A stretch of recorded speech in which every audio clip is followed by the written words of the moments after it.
Hello student, how are you? I think all of you safe and fine. As you know that कि हमारा Vijayanagar chapter चल रहा था। पिछली वीडियो में मैंने ये चैप्टर इसकी सेकंड वीडियो आप लोग देख चुके होंगे। This is the third video of Vijayanagar empire. इस वीडियो को शुरू करने से पहले again I am requesting you that you have to share, like and subscribe this channel. Okay, now we start our this chapter. We continue it. The relationship between the sultan and the rayas. कि सुल्तान और रायास के बीच में आपस में कैसे संबंध थे। हालांकि विजयनगर शहर जो पूरी तरह से बर्बाद हो गया था, खत्म हो गया था, जिसको कि सुल्तानों की सेना जो सेनाएं थी तीनों से, आपको मैंने पिछली वीडियो में भी बताया था कि तीनों सुल्तानों ने मिलकर तालीकोटा बैटल में 1565 में विजयनगर सिटी को पूरी तरह से बर्बाद कर दिया था। और उसकी बर्बादी का कारण ये तीनों सुल्तान ही थे। पर अगर हम इनके रिलेशनशिप की बात करें कि सुल्तानों और रायास के आपस में जो संबंध थे वो उनमें अगर हम देखें तो उनमें धार्मिक भिन्नताएं तो थी ही, क्योंकि सुल्तान जो थे वो इस्लाम धर्म को मानने वाले थे और राय हिंदू धर्म को मानने वाले थे। तो उनमें धार्मिक भिन्नताएं थी। उसके बावजूद भी हम कई बार देखते हैं कई कि इनमें पूरी तरह से ये शत्रुतापूर्ण व्यवहार एक दूसरे के साथ नहीं करते थे। इसके दो एग्जाम्पल हमारे सामने हैं कि कृष्ण देव राय ने सल्तनों जो उस समय के सल्तनत थे, सुल्तान थे, उनकी सत्ता के कई दावेदारों का समर्थन किया और यवन राज्य की स्थापना करने वाला एस्टेब्लिशर ऑफ द यवना किंगडम, ठीक है, इस टाइटल को उन्होंने कृष्णदेव राय ने बड़े ही प्राइड के साथ इसको अपनाया।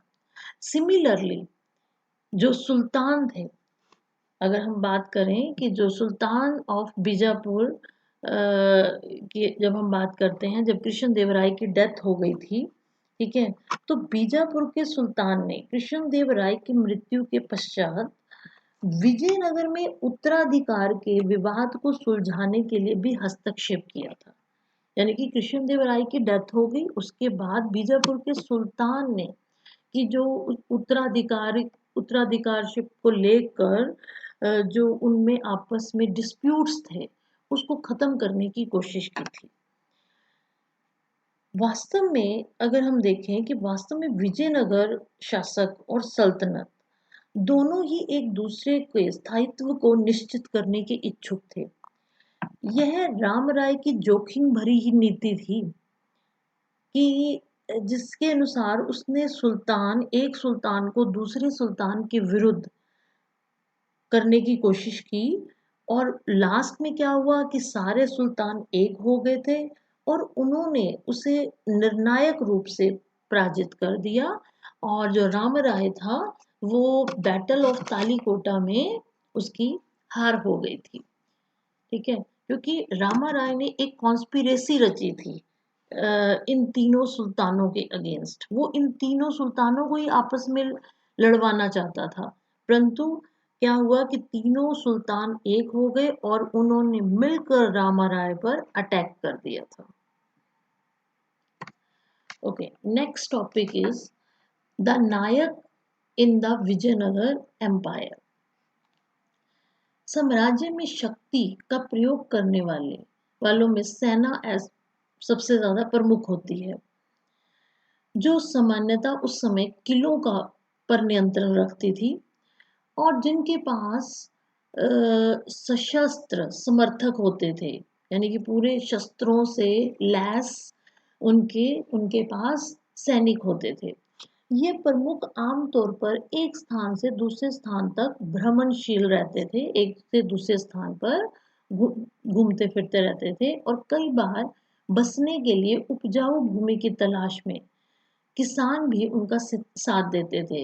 इन्हीं प्रमुखों को नायक कहा जाता था।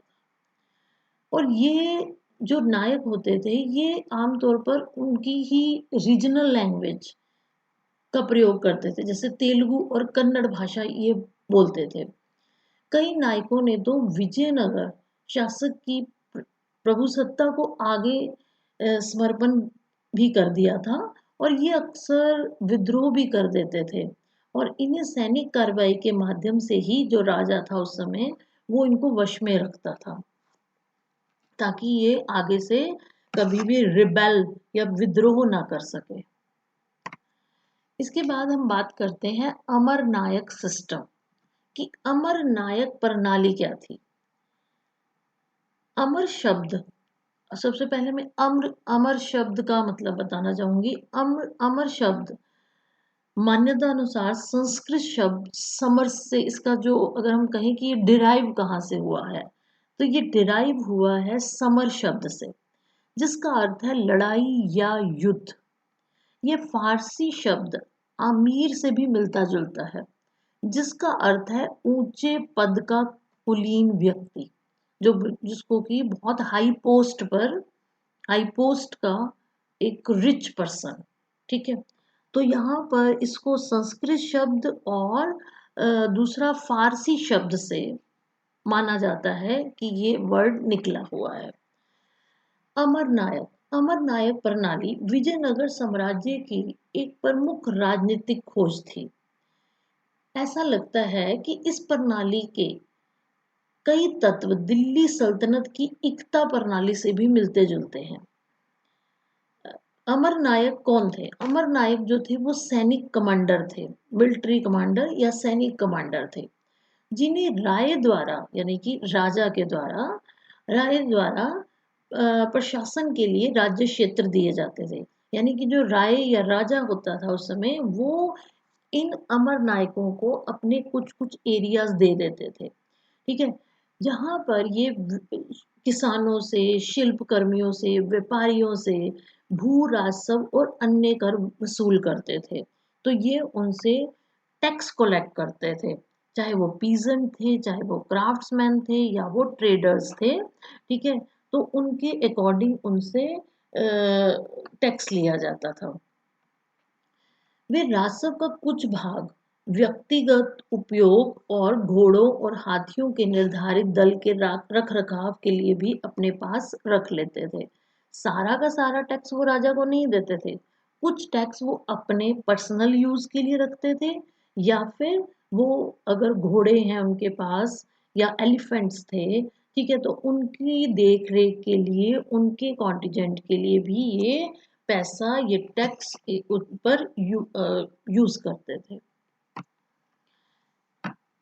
आगे हम बात करते हैं अमर नायक प्रणाली के बारे में ही कि उस समय जो राजस्व का कुछ भाग, अगर हम रेवेन्यू की बात कर रहे हैं, ठीक है, कि कुछ भाग वो अपने पास रखते थे, कुछ घोड़ों और हाथियों के रख रखाव के लिए यूज कर लेते थे और इसी टैक्स में से, इसी राजस्व का कुछ भाग मंदिरों और सिंचाई के साधनों के रख रखाव पर भी खर्च किया जाता था क्योंकि जो एरिया उनको दिया जाता था, ठीक है, तो वहां पर वो टेम्पल्स भी बनवाते थे, तो इसी टैक्स में से टेम्पल्स बनते थे। फिर इरिगेशन वर्क, जो किसान होते थे उनको सिंचाई के लिए नहरें बनवाना, नाले बनवाना, ठीक है, या कुएं बनवाना, इस तरह के काम भी अमर नायक उसी टैक्स में से ही करते थे। अमर नायक राजा को वर्ष में एक बार भेंट, गिफ्ट भी दिया भेजा करते थे और अपने अपने आप को स्वामी भक्त शो करने के लिए, दिखाने के लिए वो राजकीय दरबार में उपहारों के साथ स्वयं भी उपस्थित होते थे और राजा कभी कभी उन्हें एक से दूसरे स्थान पर भी ट्रांसफर करता रहता था। क्यों? क्योंकि वो उन पर कंट्रोल रखना चाहता था। ठीक है, तो वो उनको एक जगह पर या एक एरिया में ज्यादा टाइम तक नहीं रहने देता था और उनको ट्रांसफर करता रहता था ताकि उन पर कंट्रोल रख सके प्रॉपर वे में। 17वीं शताब्दी में इनमें से कई नायकों ने अपने को स्वतंत्र राज्य में स्थापित कर लिया था, यानी कि अपने आप को इंडिपेंडेंट किंगडम्स द एस्टेब्लिश कर ली इन्होंने। और इसी कारण केंद्रीय राजकीय ढांचे का विघटन तेजी से होने लगा, और यही कारण था कि जो विजयनगर एम्पायर था वो धीरे धीरे क्या होना शुरू हो गया, वीक होना शुरू हो गया था, क्योंकि बहुत से अमर नायक अपने आप को इंडिपेंडेंट किंगडम या किंग या राय उस एरिया का घोषित करना शुरू कर दिया था, क्योंकि कृष्णदेव राय के बाद जो अगले सक्सेसर्स आए थे वो काफी कमजोर थे, वो वीक थे, वो इनको नहीं संभाल सके थे। तो ये रीजन रहा। अब हम बात करते हैं आगे about the city, Vijayanagar city के बारे में। बहुत से ट्रेवलर्स इस सिटी में आए और उन्होंने इस सिटी के बारे में लिखा। बात करते हैं इटालियन ट्रेडर्स। इटली का ट्रेडर नाम है Niccolo de Conti. Then Persian ambassador, Persia का राजदूत अब्दुल रज्जाक।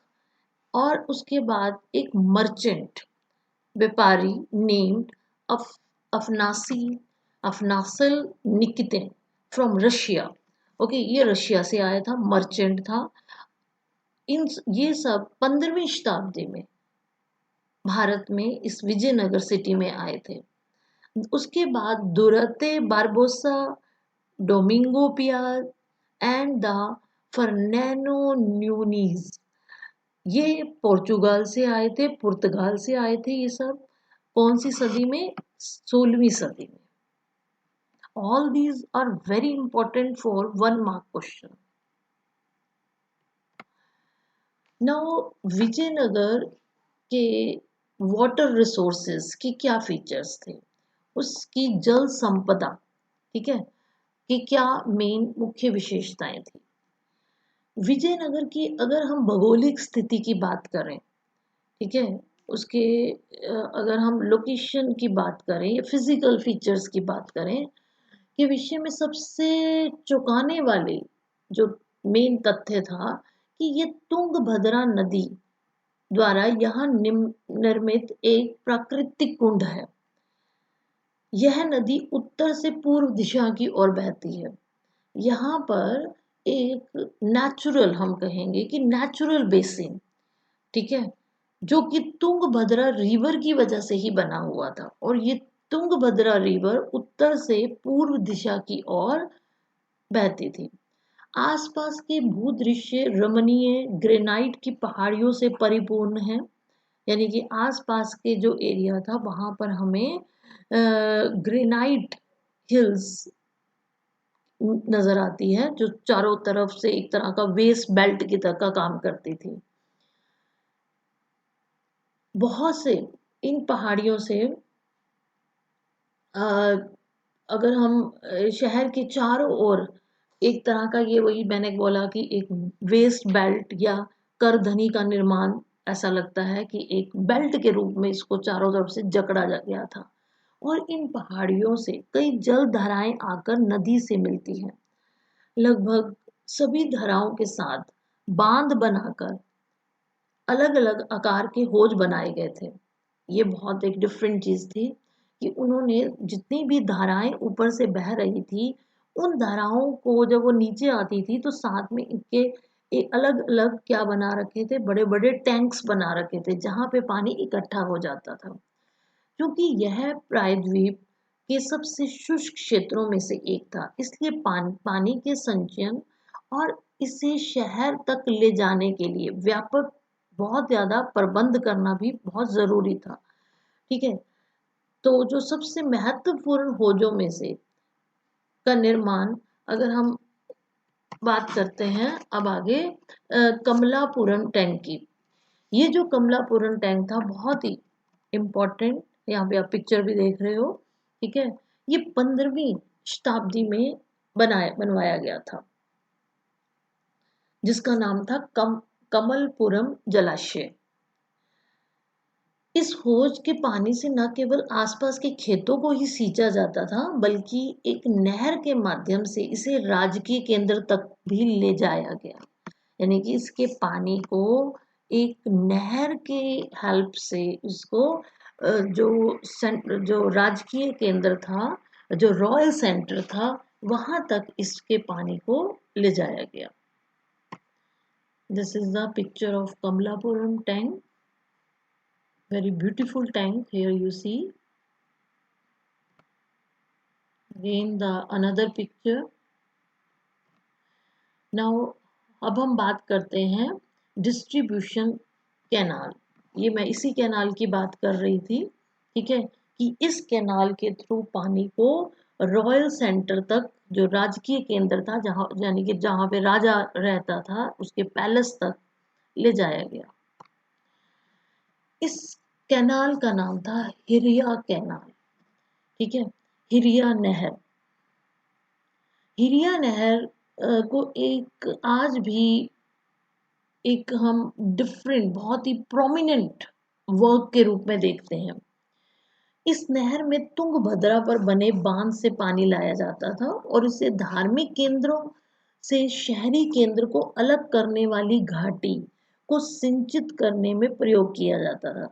उस समय जो विजयनगर एम्पायर था, इसके एक साइड पर तो मतलब सारे टेम्पल्स और ये सब बने हुए थे, जिसको धार्मिक केंद्र कहा जाता है, और दूसरी तरफ शहरी केंद्र था।